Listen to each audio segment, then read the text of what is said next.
Assalamualaikum warahmatullahi wabarakatuh. Alhamdulillah wassalatu wassalamu ala rasulillah wa ala alihi wa sahbihi ajma'in. Sahabat grup mulia bermanhaj salaf yang dimuliakan Allah dimanapun anda berada.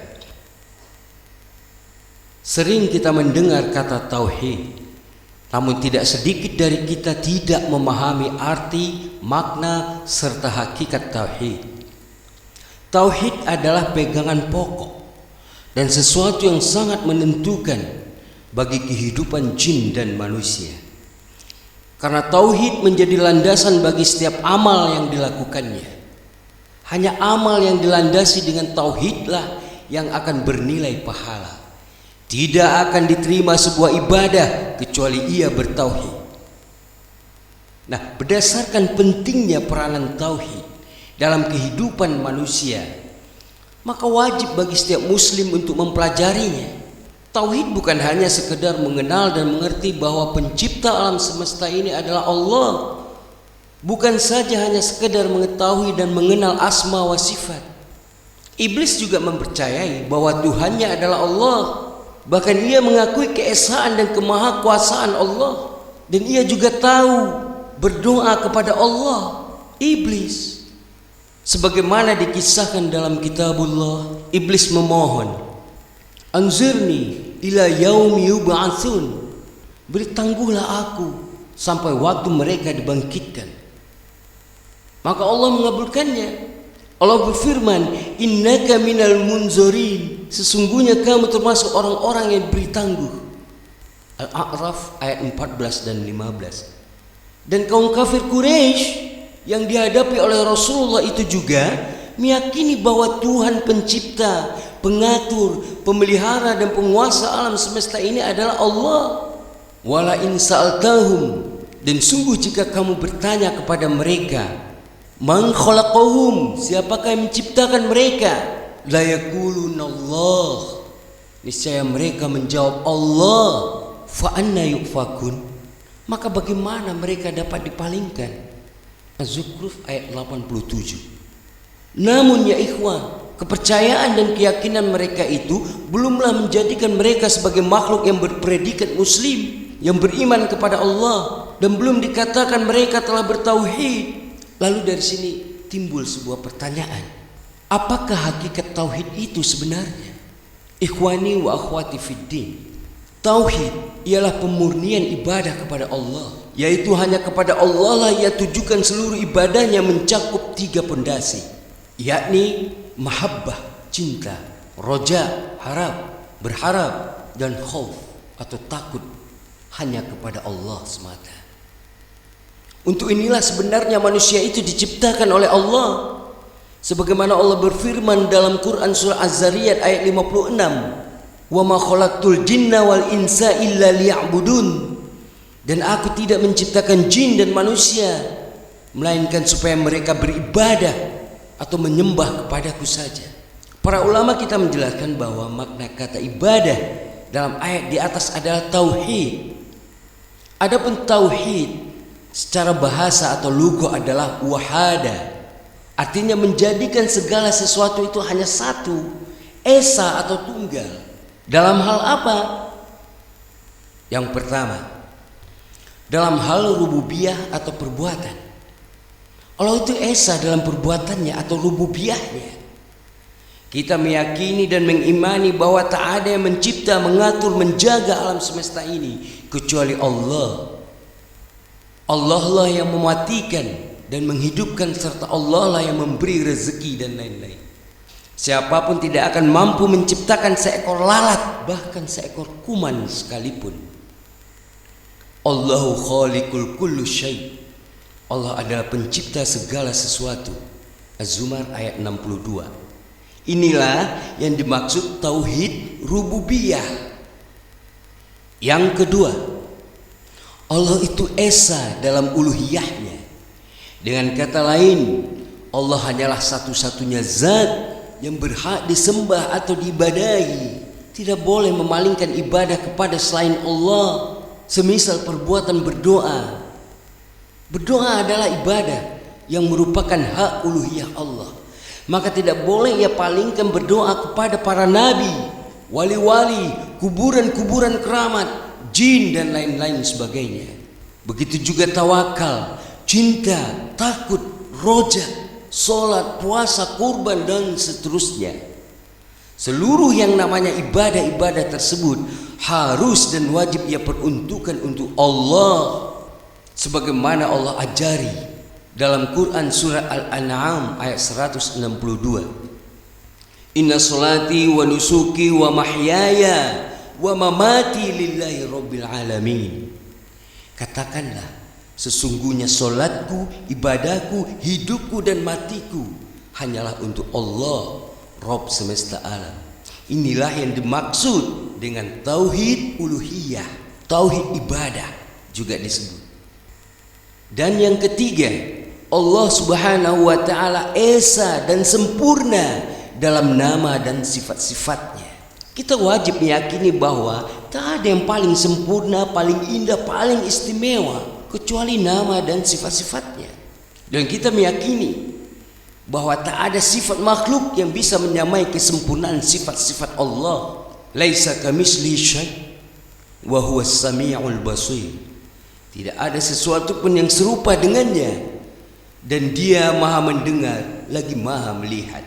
Asy-Syura ayat 11. Akan tetapi ya ikhwah, pendengaran dan penglihatan makhluk tidak sama dengan pendengaran dan penglihatan Allah. Walaupun terdapat persamaan kata, yakni makhluk mendengar, Allah juga mendengar. Akan tetapi pendengaran Allah serta penglihatan Allah tidak sama dengan makhluk.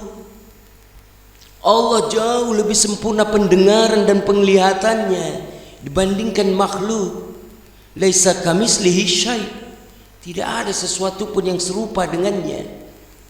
Tidak boleh sifat Allah disamakan dengan sifat makhluk. Allah menyebutkan bahwa dirinya memiliki sifat wajah, tangan, melihat, mendengar, berkata-kata dan seterusnya. Maka kita wajib meyakininya. Karena ini Allah sendiri yang menyebutkannya di dalam kitabnya. Namun walaupun memiliki kesamaan nama, semisal wajah, tangan dan seterusnya, akan tetapi tangan dan wajah Allah tidak serupa dengan makhluk. Laisa kamitslihi syai'. Tidak ada sesuatu pun yang serupa dengannya. Hal ini mudah kita pahami, tidak sulit. Caranya gampang. Kita katakan, monyet punya wajah, kita juga punya wajah. Apakah wajah kita sama dengan wajah monyet? Ini sesama makhluk saja berbeda. Bagaimana lagi dengan Sang Khaliq? Tentu jauh berbeda. Dan telah ditegaskan oleh Allah, laisa kamitslihi syai'. Tidak ada sesuatu pun yang serupa dengannya. Nama boleh sama, tetapi hakikat zatnya berbeda. Makanya tatkala kaum di luar sana menuduh salafin berakidah mujassimah, yakni menyamakan Allah dengan makhluk, maka tuduhan itu hakikatnya mereka tujukan kepada Allah. Sekali lagi, hakikatnya tuduhan itu mereka tujukan kepada Allah, karena Allah lah yang menyebutkan dirinya memiliki wajah, tangan, betis, memiliki sifat penyayang dan seterusnya. Namun dengan tegas Allah juga membantah persangkaan mereka, yakni laisa kamitslihi syai'. Tidak ada sesuatu pun yang serupa dengannya. Nama boleh sama, tapi hakikat zatnya berbeda. Paham ya ikhwan sampai di sini? Meyakini Allah dengan seluruh sifat-sifatnya adalah wajib. Membayangkan bentuknya, kaifiyahnya adalah bid'ah, dan mengingkari sifat-sifat tersebut adalah kekafiran. Ini yang dimaksud beriman kepada tauhid asma wa sifat. Jika ada orang yang berkeyakinan bahwa melihatnya Allah itu sama dengan melihatnya makhluk, maka ini adalah kekafiran. Begitu juga jika ada yang berkeyakinan bahwa wajah Allah dan seterusnya itu sama dengan wajah makhluk, ada mata, hidung, telinga dan lain-lain, maka ini adalah kekafiran. Nah, demikianlah maksud pengelompokan 3 unsur keimanan atau azas-azas dalam penyempurnaan tauhid, yakni terdiri dari tauhid rububiyah, tauhid uluhiyah, dan tauhid asma wa sifat. Semua ini adalah metode ya ikhwan. metode yang disampaikan oleh para ulama kita agar memudahkan kita dalam memahami tauhid. Para ulama kita menyebutkan bahwa tauhid itu terdiri dari rububiyah, uluhiyah, dan asma wa sifat yang tertuang dalam kalimat la ilaha illallah. Lalu ada pula sebagian kalangan yang bahlul di luar sana yang mengatakan bahwa itu sama dengan konsep trinitas. Ikhwani wa akhwati fiddin, ini tuduhan yang tidak berdasar dan terkesan sangat bahlul dan konyol. Trinitas itu jelas ya. Yang dimaksud oleh kaum Nasrani adalah Tuhan itu sendiri ada tiga. Ada Tuhan Bapa, dialah Tuhan yang duduk di singgasananya di surga. Lalu ada Tuhan Putra, yakni firman Tuhan yang kemudian lahir ke dunia menjadi seorang manusia yang bernama Yesus. Sedangkan Roh Kudus yang ketiga adalah suatu roh yang berasal dari Tuhan. Ketiganya mempunyai tugasnya masing-masing dan kedudukannya sama. Ini doktrin Trinitas yang mengacu kepada zat Tuhan itu sendiri ada tiga, kata mereka. Dengan kata lain ada tiga Tuhan yang diyakini kaum Nasrani, yakni Tuhan Bapa, Tuhan Putra, dan Roh Kudus. Lalu bagaimana mungkin mereka menyamakan dengan metode keimanan? Metode keimanan atau cara mengimani tauhidullah yang disebutkan oleh para ulama kita. Kita tidak mengatakan bahwa rububiyah itu Tuhannya sendiri, ada Tuhannya. Uluhiyah itu Tuhannya sendiri pula. Asma wa sifat itu Tuhannya lain lagi. Kita tidak katakan begitu. Sehingga apa korelasinya dengan Trinitas? Tuduhan yang konyol dan lebih cenderung kepada bahlul. Sangat jelas letak mendasar perkaranya yang mereka tuduhkan. Nasrani meyakini ada tiga Tuhan, sedangkan para ulama kita membuat ada tiga pengelompokan sikap yang harus dimiliki oleh setiap muslim untuk mentauhidkan Allah Rabbus samawati wal ardh.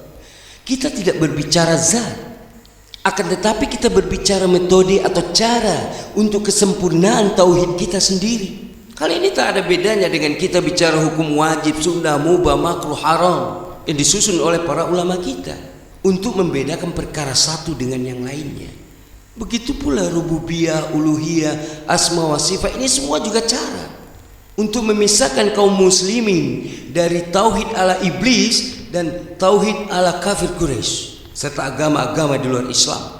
Yang jika salah satu saja dari tiga azas tauhid di atas tidak diyakini atau dipalingkan, maka tidaklah ia dinamakan seorang muslim atau disebut orang yang bertauhid.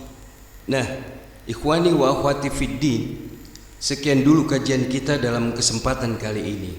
Wallahu a'lam wa sallallahu ala nabiyyina Muhammad wa ala wa alihi wa sahbihi wa sallam. Wassalamualaikum warahmatullahi wabarakatuh.